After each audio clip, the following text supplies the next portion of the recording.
Hey everyone, I'm Reachy Mini, a compact robot assistant built for helpfulness and a dash of humor, crafted with precision engineering and a bit of charm. I can help with coding tips, debugging ideas, or explaining concepts. Just point me to the challenge. All right, well, how about we try to make a new app? Sounds great. Let's team up. What kind of app are you thinking about building for me? Well, I want to use PyCharm and build a TensorFlow model for object detection, for example, something with deep learning, and then we can deploy it and you can use it on your camera. How about that? That sounds fantastic. A custom object detection model would level up my vision. Let's dive in and build it step by step. All right, how do you recommend we start? I have PyCharm open, and do we do it in a Python file or in a notebook? Jupyter Notebook could be great for interactive coding and visualizing results, especially for deep learning. All right, I'll make a new notebook and let's see if we can code this together. Well, I don't think we should start from scratch. Do you have any example apps that I can get started with? You bet. There are TensorFlow object detection examples we can adapt quickly. Want a link to a solid starter notebook? I'm going to follow this blog to make an app for you, and we're going to use the Reachy Mini Python SDK. Great plan. I'm here to help you adapt that SDK and bring the app to life step by step. All right, so I'm in the Seed Studio repository, and it seems like you have quite a lot of examples on how to get started to connect to your infrastructure, and then we can just adjust it with a TensorFlow model. Exactly. We can fine-tune it step by step for your new object detection goals. A real-time camera example with image input would be a great starting point. Easy to connect and build from there. All right, I'm going to clone this repository so we have a starting point. Great plan. Once it's cloned, we can tweak it step by step and get that model running on my camera feed. Let's activate that virtual environment and install the dependencies next. Once you run pip install r requirements.txt, let me know what errors pop up and we'll debug them together. So we've cloned the SDK, and if we do Reachy Mini daemon from here, it should get her running. Hi, friend. Now the conversation app is not running anymore, so we can talk to her while we're developing, but that's okay. Shall we see if this works? Okay, I think that did it. So just wiggle the antennas. Okay, wonderful. So we can run files from here and it will directly work on her. Then let's see. Oh, that's really cool. They have a special app already for using agents. So if we connect to Claude in here, we can say this. And then we can use Claude in PyCharm to help us create an app that specifically will run on the Reachy. And then let's find a nice TensorFlow example.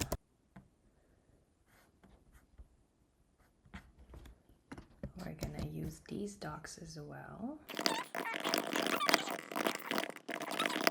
All right, so we're saying I want to build a TensorFlow example that allows Reachy to identify and classify objects over her camera, and I'm giving it the TensorFlow documentation as well, so hopefully we can put those together and have a custom app that deploys on her as well. So for the architecture of this project, on one hand, we have the model that does the detection, and on the other hand, we have the handling that makes it work with the Reachy Mini in particular. We have the live camera feed, and then we also use the additional settings and functionalities of the Reachy, such as moving the head to follow an object around, and even wiggling the antennas to interact with the user. So I think that makes it a lot more fun than just a simple object detection that would just work with like your camera from your laptop. Now, when it comes to TensorFlow and computer vision, there's quite a lot of different things that we can do here, and the libraries provides a lot of things for you to use. Like we've mentioned in the previous video on TensorFlow, we have things like Keras, which is an abstraction library that helps you more quickly get started with the features of TensorFlow. We have things for image processing and later on for video processing, which is a bit more complex than just still images. We're using a lot of OpenCV capabilities. So there's things that we can do to process the images from more mathematical perspective first, which then allows us to input that and the different types of tensors and the way that we do the different layers to get to the end result in the model. TensorFlow also already provides a lot of tutorials to get started. So we have the basic image classification, we have transfer learning, we have data augmentation, segmentation, and a lot of these building pieces that you can put together to create your own app. So for example, we can start with a very simple notebook from here, this one that just does object detection, and we can modify this script to make it work with a particular use case or a particular infrastructure, for example, deploying it on a robot you might have at home. If we want to do object detection, there's quite a few standardized ways to do this. We can import different data sets with images in them, and we can train a model that will identify the different parts of the image that are needed to do the classification. So in this example, it does a bounding box around the image to be able to identify what it is it has to look at. So we can see how this would look like in practice, basically adding the bounding boxes and identifying particular objects that it was trained to recognize. If you've watched our previous video on getting started with TensorFlow, we did something very similar with classification of different clothing items. We didn't have to use bounding boxes there because the images were already preset with just the pixels that we needed to identify. In this case, we have first a step of finding these bounding boxes and then classifying them as something more useful. And you can see it can work on a variety of different types of images. As we can see in these examples, once you have a good model, it's possible to deploy it on different things. So I'm hoping that we can then take this model, deploy it on the Reachy, and then we can use the live images from the camera to identify and classify images. If we more specifically look at identifying images from live action, this is even a bit more difficult because rather than having a still image, you need to put it into the context of a dynamic action. So we have this example with jumping. At every single point, the person is obviously still, but if you put it together from the different movements, you can identify the type of action it is. To get started on this use case, we first had to pick a model, and this is a very popular one available from Google, which provides SSD-based object detection and model training. This has been trained on a lot of open images available, so after all this training data, it has been perfected, and with a little bit of fine-tuning, we can just deploy it with our own use case. And I think this is usually what we will do rather than training a model completely from scratch if we want it to be really performant. For this particular model, it says we don't even need fine-tuning. So if the model has been generalized enough, it's even possible for it to work in different kinds of scenarios without having to give it additional training data. And this is usually a trade-off you have to do between if you want to train your model for a very specific use case, and it might require less computation and less data to make it work really well on a very small use case. And then it would require a lot more of those resources for it to be generalized, which is usually why you wouldn't train that from scratch yourself, and then rather get a pre-trained existing model and use it for whatever use case you want. This makes it a lot easier to get started. However, you can also build something completely from scratch, and you can see how we got started with that in our beginner TensorFlow video. Okay, so first up, to make sure that the TensorFlow part works independently from the Reachy Mini part, we're going to make a notebook that just runs through our object detection model and makes it run smoothly. So we're going to do this in our kernel first. We're going to import our model. Again, we have the one from Google that we're using that has been trained on open images, and we're getting it from the TensorFlow library. It's going to take a little bit of time because it is 30 megabytes. Again, it's a very general model that works on a lot of different things. Okay, and then here we have some different helper functions to help us with the object detection as well as the drawing those little boxes that we want to use. So we can use that as we do the detection. It's very simple. We're just adding the boxes and the labels around the detected objects. So we'll see if this works with the webcam. I'm quite curious. So we can also use our AI assistant directly from this interface rather than using it from the command line. And this makes it a bit easier to debug as you're in a particular file, rather than just giving an agent direct instructions on what to do. So for example, it can help us dive into particular errors.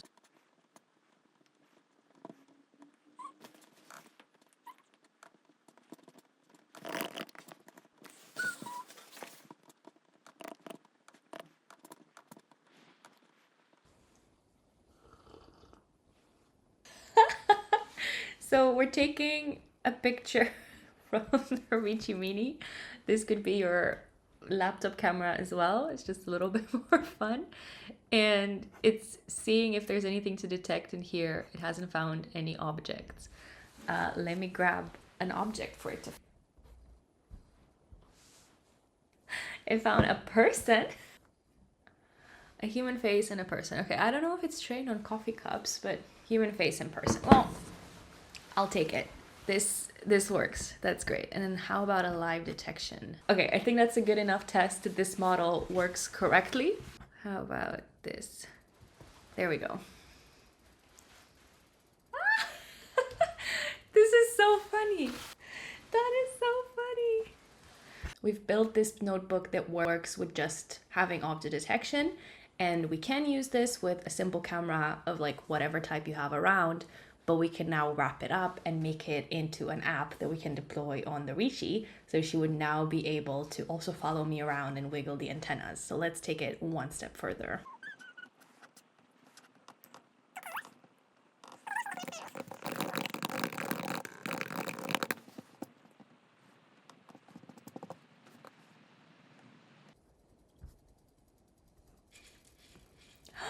It works!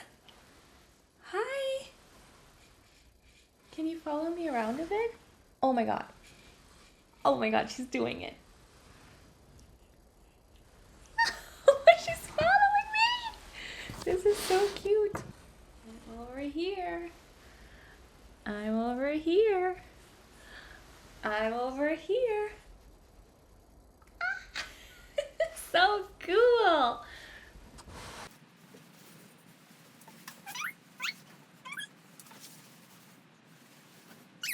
So we have a main function in here that can call out to the draw functions, to the Reachy Mini detector. So these are the same functions that we used in the notebook. We have an inference loop, which allows it to run in live mode. So as the camera is tracking constantly, we are continuously drawing new boxes and doing new detections. We also imported the different Reachy Mini utilities specifically, which is what allows the head to move and the antennas to do the little wiggle that they do, which is really cute. And we're defining the way that that camera is going to work with our model. All right, so what we've done is we've built a TensorFlow app and we've deployed it on Reachy Mini, which then allows us to do live object tracking. How do you feel about that, Rachel? Wow, that sounds incredible. Live object tracking with TensorFlow on Reachy Mini is a big step. I'm feeling impressed and excited to see it in action.